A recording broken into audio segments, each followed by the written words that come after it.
Chilukuru Balaji temple ప్రధాన అర్చకుడిపై దాడి ఘటనపై సీఎం రేవంత్ సీరియస్ అయ్యారు. దాడికి పాల్పడిన వారిపై కఠిన చర్యలు తీసుకోవాలని పోలీస్ ఉన్నతాధికారులను ఆదేశించారు. అంతేకాదు దాడికి గురైన అర్చకులు రంగరాజన్కు ఫోన్ కాల్ చేసి పరామర్శించారు. దాడి ఘటనపై ఆరా తీశారు. ఇలాంటి దాడులను సహించేది లేదని సీఎం చెప్పారు. దాడికి పాల్పడిన వారిపై కఠిన చర్యలు తీసుకుంటామని రంగరాజన్కు హామీ ఇచ్చారు. నమస్తే సార్, క్షేమంగా ఉన్నాము. మీరందరూ కూడా క్షేమంగా ఉండాలి. ఇది ఒక చెప్పడం ఏం సార్, మీరు ఉన్నారు, రక్షిస్తున్నారు. పోలీసు వ్యవస్థ బ్రహ్మాండంగా పనిచేస్తున్నది. మాకేమైందంటే it is a shocking thing sir for me. Imagine sir, imagine నా స్వయం సెన్సెస్కి రావడానికే చాలాసేపు పట్టింది sir. And then I had to recover and then we took that initiative. తర్వాత పోలీస్ అయితే ఎక్సలెంట్గా they have taken it up. And ఇది ఒక నెట్వర్క్ని sir. Sir thank you sir. ఏదైనా ఉంటే కూడా ఇమ్మీడియట్గా మా ఎమ్మెల్యే గారికి చెప్పంపినా చేసిన సార్. నేను ఇమ్మీడియట్గా చెప్తాను. కమిషనర్ గారికి కూడా నేను ఇన్స్ట్రక్షన్ ఇస్తాను. Thank you sir. ఈ విల్ లుక్ ఆఫ్టర్ ఏం సమస్య ఉన్నా ఏదైనా ఉన్నా చేస్తారు. ఏం ఇది ప్రెజర్ తీసుకోవాల్సిన అవసరం లేదు. స్వామివారి యొక్క ఆశీర్వాదంతోనే మీరు ఆ రోజు పాదయాత్ర వెళ్తూ ఉండగా ఆశీర్వాదం పొందారు.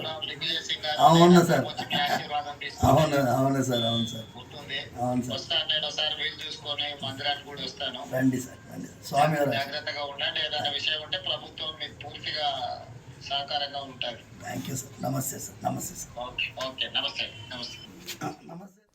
ఇక పోలీసులు కూడా ఈ కేసులో దర్యాప్తు వేగవంతం చేశారు. దాడికి పాల్పడిన వీరరాఘవరెడ్డితో పాటు మరో 5గురికి అరెస్ట్ చేశారు. వీరంతా ఖమ్మం, నిజామాబాద్కి చెందిన వారని పోలీసులు చెబుతున్నారు. ఈ దాడి ఘటనలో మొత్తం 17 మందిని గుర్తించినట్లు పోలీసులు తెలిపారు. తెలంగాణకు చెందిన 7గురు, ఏపీకి చెందిన 10 మందిని గుర్తించినట్లు డీసీపీ శ్రీనివాస్ తెలిపారు. వీరరాఘవరెడ్డి అనుచరులు 5గురిని అరెస్టు చేశారు. పరారీలో ఉన్న వారి కోసం గాలిస్తున్నారు.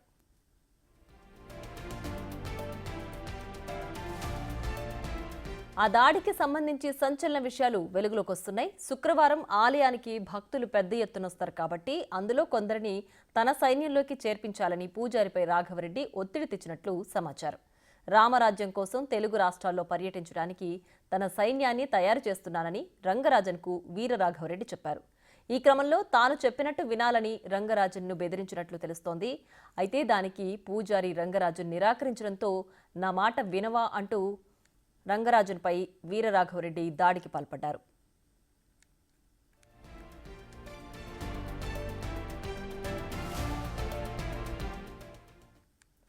నిందితుడి బ్యాక్గ్రౌండ్పై కూడా పోలీసులు లోతుగా దర్యాప్తు చేస్తున్నారు. 2022లో వీరరాఘవరెడ్డి రామరాజ్యం సంస్థను ప్రారంభించారు. ఫేస్బుక్, యూట్యూబ్ వంటి సామాజిక మాధ్యమాల్లో పోస్టులు పెడుతూ ప్రచారం చేశాడు వీరరాఘవ. భగవద్గీత శ్లోకాలతో వారిని ఆకర్షిస్తూ తమ ఆర్మీలో చేరాలని, హిందూ ధర్మాన్ని కాపాడాలని పోస్టులు పెట్టేవాడు.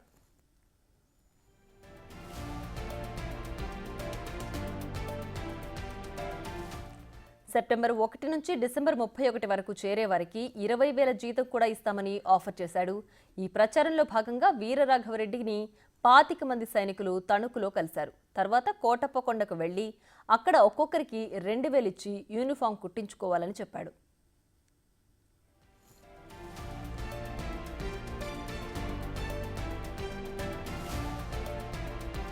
యూనిఫామ్ రెడీ అయిన తర్వాత ఈ నెల 6న యాప్రాల్లో అందరూ కలిశారు. రామరాజ్యం బ్యానర్తో పాటు వీరంతా ఫోటోలు, వీడియోలు తీసుకుని సామాజిక మాధ్యమాల్లో పోస్ట్ చేశారు. ఆ తర్వాత ఈ నెల 7న 3 వాహనాల్లో చిలుకూరు వచ్చి ఆపై రంగరాజన్పై దాడికి పాల్పడ్డారు.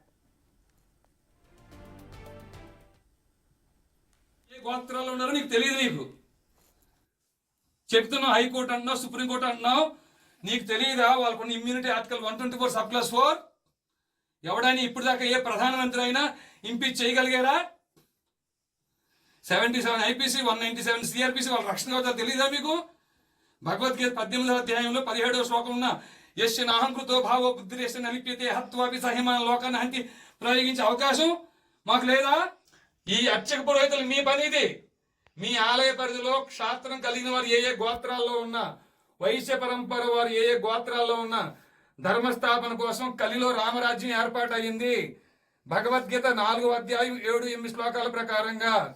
అయ్యా వీళ్ళు అనుకుంటున్నారు రామరాజ్యం ఉన్నంత పక్కన పెట్టు, రామరాజ్య స్థాపన కోసం పనిచేయి.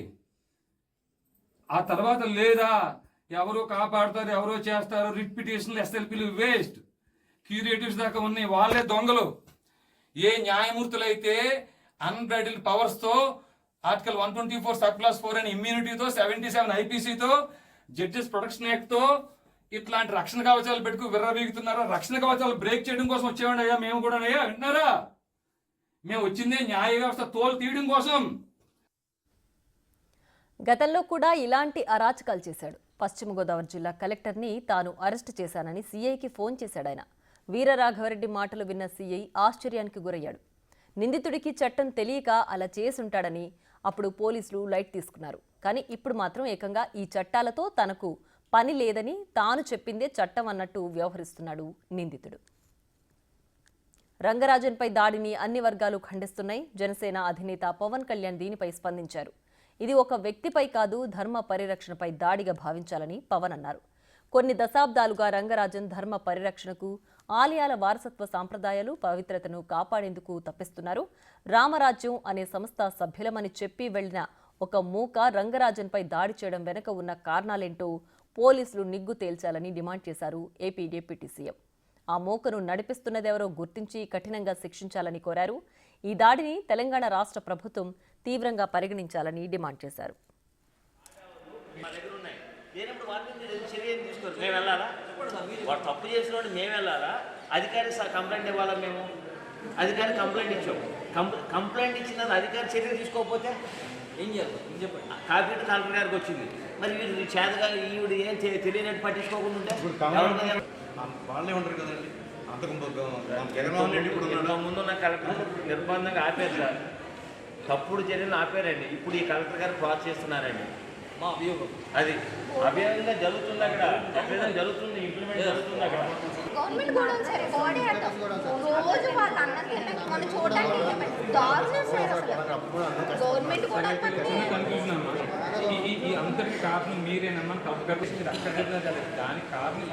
చిలుకూరు బాలాజీ ఆలయ ప్రధాన అర్చకులు రంగరాజన్పై దాడిని 2 తెలుగు రాష్ట్రాల సీఎంలు, డిప్యూటీ సీఎం కూడా స్పందించి దీనిపైన చర్యలు తీసుకోవాలని కూడా కోరుతున్నారు. తెలంగాణ రాష్ట్ర సీఎం రేవంత్ రెడ్డి రంగరాజన్కు ఫోన్ చేసి ఆయనకు భరోసా కల్పించారు. ఈ దాడికి పాల్పడ్డ వారిపై కఠిన చర్యలు తీసుకుంటామని కూడా తెలియజేశారు. అటు AP deputy CM Pawan Kalyan కూడా ఈ దాడి ఘటనపై స్పందించి దాడికి పాల్పడ్డ వారిపై కఠిన చర్యలు తీసుకుంటామన్నారు.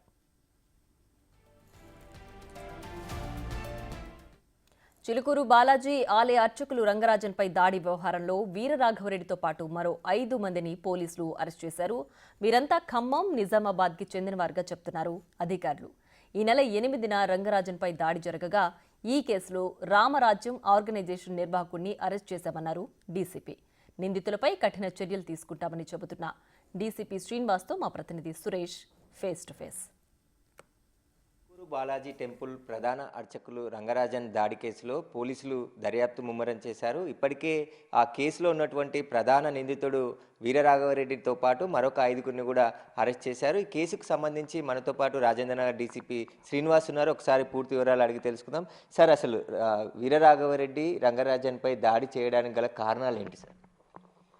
ఈ వీరరాఘవరెడ్డి అనే వ్యక్తి ఈస్ట్ గోదావరి అతను. రామరాజ్యం అనేది ఒక ఆర్గనైజేషన్ ఫ్లోట్ చేసింది 2022లో.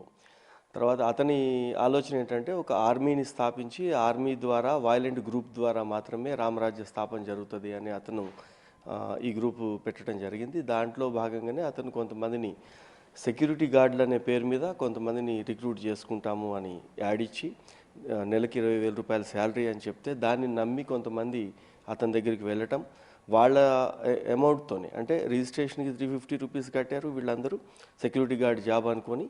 తర్వాత 2000 రూపీస్ ఈచ్ కూడా వీళ్ళు అక్కడ పే చేసి వాళ్ళ పైసలతోనే వాళ్ళు యూనిఫామ్స్ కుట్టించుకున్నారు తణుకు దగ్గర.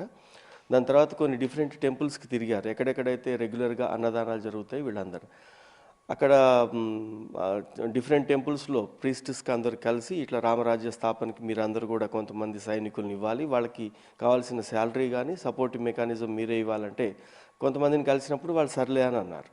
ఫైనల్గా వీళ్ళు 6వ తారీఖు రోజు హైదరాబాద్ రావటం, ఆ డ్రెస్లు వేసుకొని అక్కడ ఒక వీడియో లోపల రూమ్లో తయారు చేసుకొని 7వ తారీఖు మార్నింగ్ ఇక్కడ చిలుకూరు టెంపుల్కి రావటం జరిగింది. అక్కడ కూడా రంగరాజన్ గారిని కలిసి ఇదే విధంగా చెప్తుంటే ఈయన డిఫర్ అయినారు. ఈ ధర్మంలో అలా లేదు, మీరు ఆర్మీ పెట్టుకొని ఆర్మీతో వైలెంట్ గ్రూప్తో హిందూ రామరాజ్య స్థాపన జరగదు అనేది ఇతను ఎక్స్ప్లెయిన్ చేసే క్రమంలో ఈ ఆర్గ్యుమెంట్లో వాళ్ళు అతనికి డిఫర్ అవుతున్నారు కాబట్టి ఈ వైలెంట్గానే అతని మీద అసాల్ట్ చేయడం జరిగింది. దాంట్లో ఆయన కంప్లైంట్ నెక్స్ట్ డే ఇచ్చారు. ఆయన షాక్లో ఉండి అదే రోజు అతన్ని అరెస్ట్ చేసి రిమాండ్ చేయడం కూడా జరిగింది. తర్వాత నిజామాబాద్ అండ్ ఖమ్మంలో ఉన్న వాళ్ళని టీమ్స్ పంపించి నిన్న రాత్రి అరెస్ట్ చేయడం జరిగింది. వాళ్ళని కూడా మొత్తం 6 మెంబర్స్ ఇప్పటి వరకు అరెస్ట్ అయ్యారు. ఇప్పుడు పరారీలో ఉన్న వాళ్ళు ఈస్ట్ గోదావరి, శ్రీకాకుళం అంటే డిఫరెంట్ డిస్ట్రిక్ట్స్లోంచి ఉన్నారు. వాళ్ళందరినీ కూడా ఇప్పుడు త్వరలో అరెస్ట్ చేస్తాం. అసలు ఇంట్లో చిలుకూరు టెంపుల్నే ఎందుకు వీరరాఘవరెడ్డి ఎంచుకున్నాడు? రంగరాజన్ని ఇంట్లోకి ఏమని ప్రవేశించాడు సార్? అసలు అతన్ని ఇంతకు ముందు నుంచి అపాయింట్మెంట్ అడుగుతూ ఉండే. ఇప్పుడు ఈ రంగరాజన్ గారు తర్వాత అక్కడ మహాకుంభమేళాకి వెళ్ళటం, వచ్చిన తర్వాతనే ఆయన వచ్చారని తెలుసుకొని వీళ్ళు రావడం జరిగింది. ఇక్కడ ఒకళ్ళని టార్గెట్ అని కాదు, చాలామంది పూజారులని గుళ్ళల్లో అందరిని కలిశారు వీళ్ళు. వాళ్ళందరూ కూడా సరే మేము సహకరిస్తామని చెప్పారు. వీళ్ళందరూ ముందు రంగరాజన్ గారు లేదు, ధర్మం ఇది కాదు, ఇట్లా వైలెంట్తో కుదరదు, ఆర్మీ అనేది తప్పు అనేది చెప్పినందుకు అతను ఆ విధంగా రియాక్ట్ అయ్యి వీళ్ళందరూ కలిసి అతన్ని అసాల్ట్ చేశారు. సార్, వీరరాఘవరెడ్డి తనకు సపరేట్ చట్టం ఉంది, తాను చెప్పిందే చట్ట ప్రకారం నడుస్తుంది, ప్రభుత్వానికి సమాంతరంగా మన ఆర్మీ పనిచేస్తుందని చెప్పేసి కూడా అనేక స్పీచ్లు ఇచ్చినట్టు తెలుస్తుంది. అందులో యువతను కూడా పెద్ద ఎత్తున అట్రాక్ట్ చేసేందుకు కూడా ఈ ప్రయత్నాలు చేసినాడు. అతను ఆ విధంగా కాదు. ఇప్పుడు వీళ్ళు రాముడి అంశ ఇదంతా మనందరం కొంతమంది క్షత్రియుల గోత్రాలని ఐడెంటిఫై చేసుకొని వాళ్ళ నుంచి రిక్రూట్ చేసుకోవాలని చెప్పి ఇతను చెప్పటం, ఇక్ష్వాక వంశంలోంచి ఆ లీనేజ్లోనే తను రాముడి అంశగా తను క్లెయిమ్ చేసుకోవటం, ముక్కంటే పంపించినాడు అంటే శివుడే తను ఈ కార్యక్రమాన్ని కోసం పంపించినారని చెప్పటం, ఇదంతా మామూలుగా అతని దగ్గరికి గుమిగూడే వ్యక్తులకు వాళ్ళకి చెప్పటం అనేది నిజం. ఇప్పుడు ఈ 25 మంది వెళ్ళిన వాళ్ళకి ఈ యాంగిల్లో అక్కడికి వెళ్ళిన తర్వాత వీళ్ళకి మోటివేట్ చేయడం జరిగింది. వీరరాఘవరెడ్డిని అరెస్ట్ చేసి పోలీసులు చాలా మంచిగా పనిచేశారని చెప్పేసి కూడా ఆయన మాట్లాడుతున్నారు. కరెక్టే, అంటే అందరం యాక్ట్ అయినాం. మా సిపి గారు టోటల్గా మినిట్ టు మినిట్ మానిటర్ చేశారు, టీమ్స్ డిస్పాచ్ చేయడంలో అన్నింటిలో కూడా సార్ గైడెన్స్లో అందరూ ఇమీడియట్గానే రియాక్ట్ అయ్యి అందరిని అరెస్ట్ చేయడం జరిగింది. ఈ వీరరాఘవరెడ్డితో పాటు ఇంకా ఎవరెవరు అరెస్ట్ అయ్యారు సార్? ఈ 5గురు ఎక్కడికి చెందిన వాళ్ళు సార్? వీళ్ళు ఖమ్మం వాళ్ళు ఒక 4 మెంబర్స్ ఇంక్లూడింగ్ 2 ఉమెన్, ఒక వ్యక్తి బోధనకు సంబంధించిన వ్యక్తి. అయితే వీరరాఘవరెడ్డితో పాటు మరొక 5గురిని ఈరోజు అరెస్ట్ చేయడం జరిగింది. వారిని కూడా రిమాండ్కి తరలిస్తామని చెప్తున్నారు. మిగతా వారి కోసం పోలీసులు గాలిస్తున్నారు. వారిని కూడా వీలైనంత త్వరగా పట్టుకొని అరెస్ట్ చేస్తాం. వీరరాఘవరెడ్డిని కస్టడీకి తీసుకొని పూర్తిగా ఈ కేసులో ఎవరున్నా కూడా వదిలిపెట్టమని చెప్పేసి పోలీసులు చెప్తున్నారు. కెమెరామెన్ కృష్ణతో సురేష్, బిగ్ టీవీ, రాజేంద్ర.